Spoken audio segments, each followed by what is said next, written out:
Istiwa menurut para jumhur ulama itu kekuasaan, Mas, bukan bertempat. Kalau Allah bertempat, berarti Allah disifati sebagai Tuhan yang masih membutuhkan bantuan di mana hal tersebut bertentangan dengan salah satu akidah 20. Kalau Anda menganggap istawa itu menguasai ars, apakah Allah sebelum itu tidak menguasai di ars? Sehingga nunggu waktu 6 masa untuk menguasai di ars. Sebelum itu gak berkuasa gitu Allah. Ada penguasa lain selain Allah di ars. Terus kalau memang istiwa itu artinya menguasai, bebas dong nanti kalau kita ingin mengartikan Allah istiwa di mana-mana.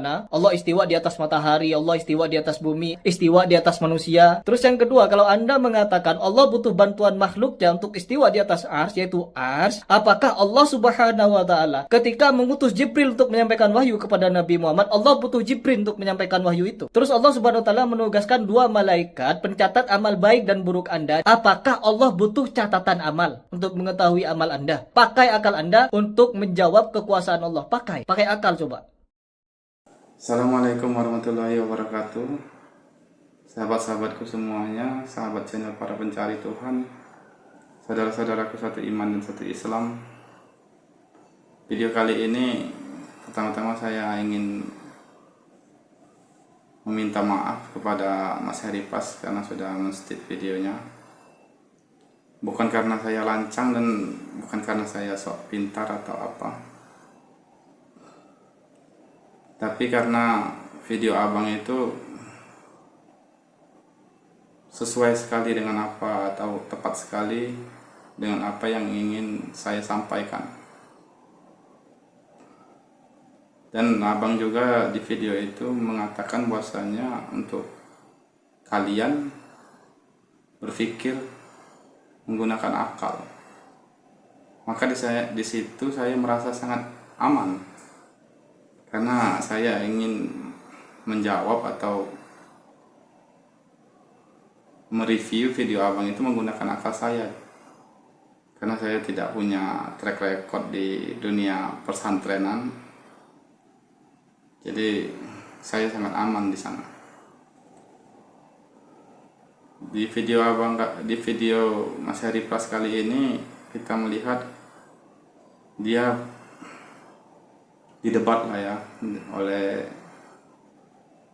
pengomentar di video dia, bahwasanya pendapatnya Mas Heri Pras itu salah. Sebenarnya itu bukan pendapat Mas Heri Pras. Mas Heri Pras hanya mengutip mungkin dari ulama atau apa, sehingga Mas Heri Pras merasa tidak terima lah ya dengan hentahan itu. Nah, di sini saya tidak ingin membahas tentang Mas Heri Pras dan pengomentar itu, tetapi saya ingin membahas masalah yang diperdebatkan itu. Karena Mas Heri Pras dan si pengomentar itu hanya sebagai satu contoh lah ya. Dan itu sering sekali terjadi di masyarakat, terutama di Indonesia, perdebatan-perdebatan seperti itu. Maka untuk orang yang sering berdebat tentang istaula atau istawa, atau lebih nyamannya kita sebut menempati dan menguasai, saya ingin bertanya kepada kalian yang masih sering berdebat seperti itu. Di sini saya memiliki air yang di dalamnya ada gelas. Bisa dilihat di sana. Nah, untuk orang-orang yang masih sering berdebat tentang menempati dan menguasai, tolong jawab pertanyaan saya. Apakah di sini air itu menempati gelas atau air menguasai gelas? Tolong jawab pertanyaan saya. Jadi bagi saya perdebatan-perdebatan seperti itu tidak akan ada ujungnya. Dan setahu saya ayat-ayat seperti itu tidak perlu diperdebatkan. Ayat-ayat seperti itu cukup diimani saja dan dibiarkan seperti itu.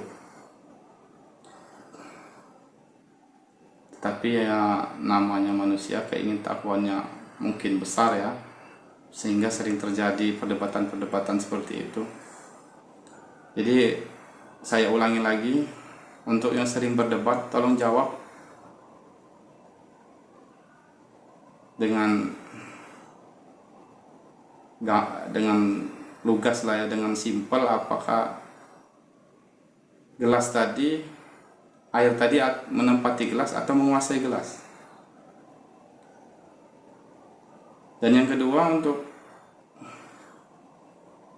orang-orang yang masih sering berdebat tentang menempati dan menguasai, apakah kalian tuh sadar bahwasanya perdebatan-perdebatan kalian itu membuat orang bingung? Coba kalian bertanya-tanya kepada hati kalian sendiri, siapa yang bingung saat melihat kalian berdebat itu? Apalagi perdebatan-perdebatan seperti itu ditampilkan di medsos. Tentu saja yang bingung ya orang-orang yang ingin mengenal Islam. Karena kalian itu berdebat seperti mendebatkan warna air laut. Menurut saya, satu bilang jernih dan satu bilang berwarna biru. Jadi perdebatan-perdebatan itu gak akan pernah ada ujungnya.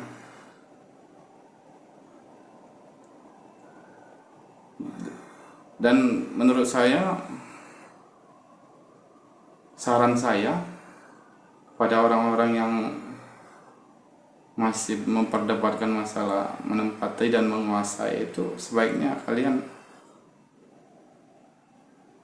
bertanya kepada Mama Gufron lah ya, karena dia bisa bertemu Tuhan, bisa manggil malaikat, bisa bertemu nabi-nabi, wali-wali, imam-imam, kata dia. Mungkin kalian bisa dapat jawaban mana yang benar di antara kalian itu. Tapi saya rasa kalau kalian bertanya kepada Mama Gofran, mungkin kalian cuma mendapat jawaban disuruh makan gorengan kali ya, biar kalian akur, gak berdebat-debat lagi. Karena makoli ina rahmatan, kalian mungkin cuma disuruh makan gorengan karena gorengan itu rahmat katanya. Dan atau mungkin kalian disuruh bertanya kepada rumput yang bergoyang tentang jawaban di mana ini, apa yang kalian cari itu, atau siapa yang lebih benar di antara kalian. Itu saja yang ingin saya sampaikan.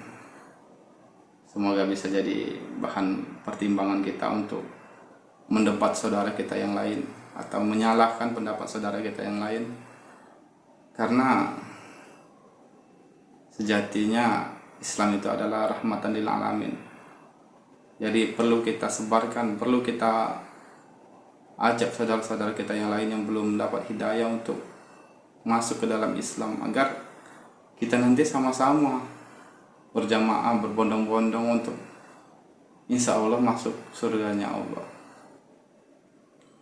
Karena surga itu bukan untuk kita sendiri. Jadi kalau kita sibuk berdebat seperti itu, tentunya orang-orang yang akan mengenal Islam bingung. Sama seperti orang yang ingin melihat laut, ketika melihat orang yang baru pulang dari laut sibuk berdebat, ada yang bilang jernih, ada yang bilang biru, maka dia bingung apakah kedua orang ini sama-sama pernah melihat laut, yang mana yang harus saya ikuti hingga saya bisa sampai ke laut. Tentu itu yang ada dalam pikirannya. Terima kasih, semoga bermanfaat. Mohon dukungannya untuk sahabat-sahabat semua. Assalamualaikum warahmatullahi wabarakatuh.